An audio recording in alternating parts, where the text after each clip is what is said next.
The National Electrical Code requires that all available grounding electrodes be connected together to form a single grounding electrode system. Section 250.53 8.1 states the grounding electrode system shall be connected to all equipment grounding conductors, to the grounding conductors of circuits, and to the frames of electric equipment operating with nominal voltages of less than 50 volts between conductors. Section 250.53 8.2 further states that metallic water piping systems, structural metal framing, and other metal raceways, enclosures, or equipment shall be effectively grounded. Based on the National Electrical Code requirements, if a connection to the footer steel or stub-up is available, it must be connected to any other available or installed electrode. This includes any grounding rods that have been installed. By connecting all available electrodes together, a more comprehensive and effective grounding system is created. This reduces the resistance of the grounding path, ensuring that any fault currents are properly diverted to the ground. Requiring the connection to the footer steel is correct and follows the National Electrical Code requirements. Footer steel should be connected to the grounding rods using a suitable grounding clamp. This will ensure compliance with the National Electrical Code and provide a proper grounding system for the installation. The purpose of grounding is to provide a low impedance path for fault current to return to the source, which in turn facilitates the operation of overcurrent protective devices such as circuit breakers or fuses. The grounding electrode system plays a crucial role in this process. When multiple grounding electrodes are connected together, they create a parallel path for fault current. This parallel path reduces the overall impedance of the grounding system, which allows for faster and more reliable operation of overcurrent protective devices. The National Electrical Code specifies the types of grounding electrodes that are permitted. These include metal underground water pipes, metal frames of buildings or structures, concrete encased electrodes, ground rings, and rod and pipe electrodes. The concrete encased electrode, often referred to as a U for ground, is a grounding electrode that is encased in concrete. This type of electrode is very effective because the concrete provides a large surface area for contact with the earth. The footer steel in a building's foundation can serve as a concrete encased electrode if it meets certain requirements. The steel must be electrically connected to the reinforcing steel in the concrete foundation, and it must be in direct contact with the earth. When a footer steel connection is available, it is important to use it as part of the grounding electrode system. The footer steel provides a very effective grounding electrode, and it can help to reduce the overall impedance of the grounding system. When installing grounding electrodes, it is important to follow the National Electrical Code requirements. The electrodes must be installed in accordance with the manufacturer's instructions, and they must be properly connected to the grounding electrode system. The grounding electrode conductor is the conductor that connects the grounding electrode to the equipment, grounding bus and the electrical panel. The size of the grounding electrode conductor is determined by the size of the service entrance conductors. It is important to use the correct size grounding electrode conductor to ensure that the grounding system is effective. The National Electrical Code also specifies the requirements for bonding. Bonding is the process of connecting together all metal parts of the electrical system to create a low impedance path for fault current. Bonding is important because it helps to reduce the voltage between different metal parts of the electrical system, which can reduce the risk of electric shock. The National Electrical Code requires that all metal water pipes, gas pipes, and other metal piping systems be bonded to the grounding electrode system.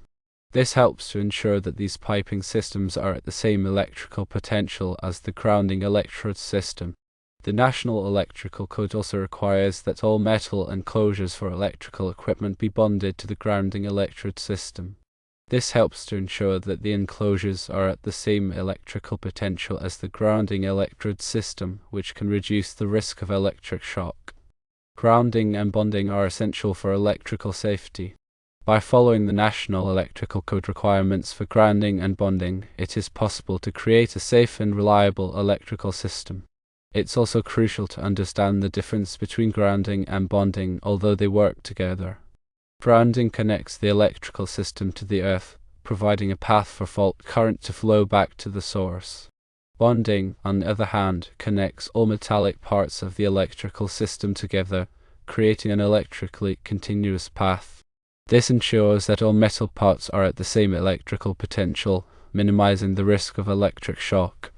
In addition to the general requirements for grounding electrode systems, the National Electrical Code also has specific requirements for different types of occupancies. For example, the National Electrical Code has specific requirements for grounding electrode systems in hospitals, schools, and other public buildings. These requirements are designed to protect the safety of people who use these buildings. The authority having jurisdiction, or OJ, is responsible for enforcing the National Electrical Code. The AHJ has the authority to interpret the National Electrical Code and to make decisions about whether or not an electrical installation complies with the code. The AHJ decision is based on their interpretation of the National Electrical Code, and it is important to follow the AHJ decision. If a disagreement with the AHJ arises, it is important to discuss the issue with the AHJ and to try to reach a compromise. It's always a good idea to consult with a qualified electrical contractor when designing or installing an electrical system. A qualified electrical contractor can help to ensure that the electrical system complies with the National Electrical Code and that it is safe and reliable. Remember that electrical codes are regularly updated to reflect new technologies and safety practices. Staying informed about the latest changes to the National Electrical Code is crucial for ensuring compliance and safety. Furthermore, consider the impact of soil conditions on the effectiveness of grounding electrodes. Soil resistivity can vary significantly depending on the type of soil, moisture content, and temperature. High soil resistivity can impede the flow of fault current, reducing the effectiveness of the grounding system. In areas with high soil resistivity, it may be necessary to install additional grounding electrodes or to use ground-enhancing materials to improve the performance of the grounding system. Ground-enhancing materials are substances that are designed to reduce the resistivity of the soil around a grounding electrode. These materials can be used to improve the performance of grounding systems in areas with high soil resistivity.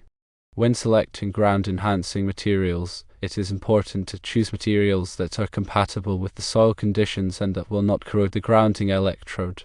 Proper documentation of the grounding system is also essential.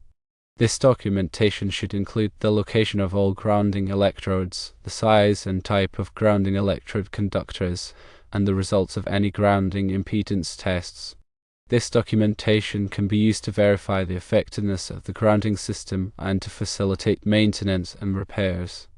Grounding impedance testing is a method of measuring the impedance of the grounding system. This test can be used to verify that the grounding system is providing a low impedance path for fault current. Grounding impedance testing should be performed periodically to ensure that the grounding system is functioning properly. Surge protection devices, or SPDs, are devices that are designed to protect electrical equipment from voltage surges. Voltage surges can be caused by lightning strikes, power outages, or other events. SPD can help to protect electrical equipment from damage caused by voltage surges. The National Electrical Code requires that SPD be installed in certain locations, such as at the service entrance of a building. It is important to select SPD that are rated for the voltage and current levels of the electrical system. Regular inspection and maintenance of the grounding system are critical for ensuring its continued effectiveness. This includes visually inspecting the grounding electrodes and conductors for corrosion or damage, as well as testing the grounding impedance. Any problems that are identified should be corrected promptly to maintain the integrity of the grounding system. In summary, connecting all available grounding electrodes, including footer steel, is essential for creating a comprehensive and effective grounding system that complies with the National Electrical Code. This practice reduces the resistance of the grounding path, ensuring that fault currents are properly diverted and that overcurrent protective devices operate correctly. Consulting with a qualified electrical contractor and staying informed about the latest changes to the National Electrical Code are crucial for maintaining a safe and reliable electrical system.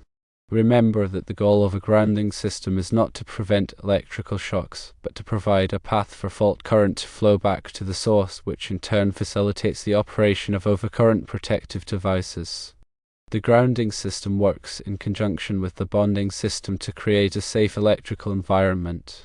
Bonding ensures that all metal parts of the electrical system are at the same electrical potential, minimizing the risk of electric shock.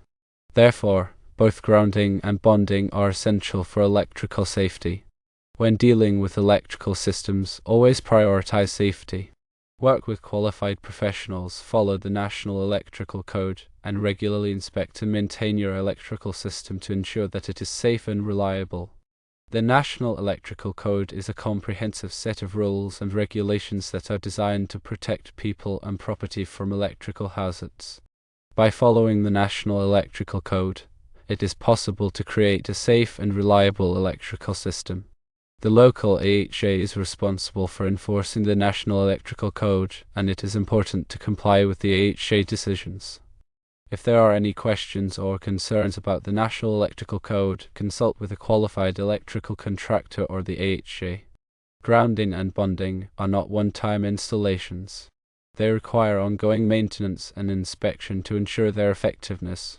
Changes to the built-in structure or electrical system can affect the performance of the grounding and bonding system, so it is important to re-evaluate the system whenever changes are made. Finally, remember that electrical work is dangerous and should only be performed by qualified professionals. If you are not qualified to perform electrical work, do not attempt to do so. Contact a qualified electrical contractor to perform the work for you. Ensuring a safe and reliable electrical system requires a thorough understanding of the National Electrical Code, proper installation techniques, and ongoing maintenance.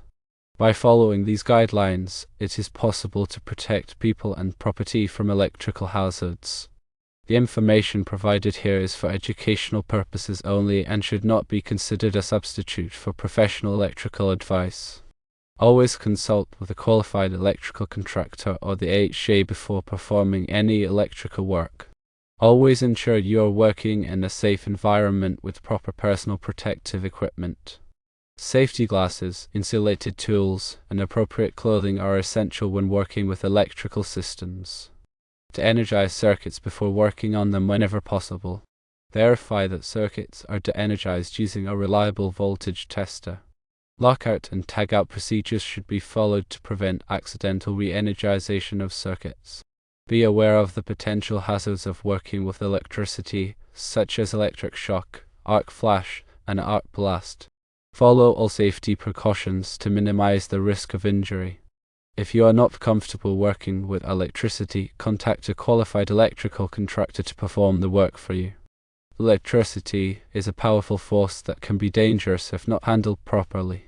By following all safety precautions, it is possible to work safely with electricity. Understanding the principles of electrical safety is essential for anyone who works with electrical systems.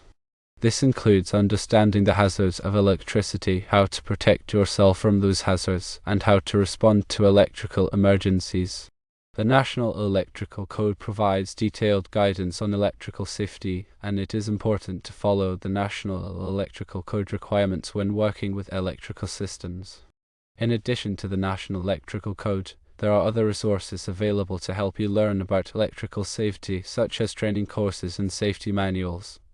Take advantage of these resources to improve your knowledge of electrical safety. Remember that electrical safety is everyone's responsibility. By working together to promote electrical safety, we can create a safer environment for everyone.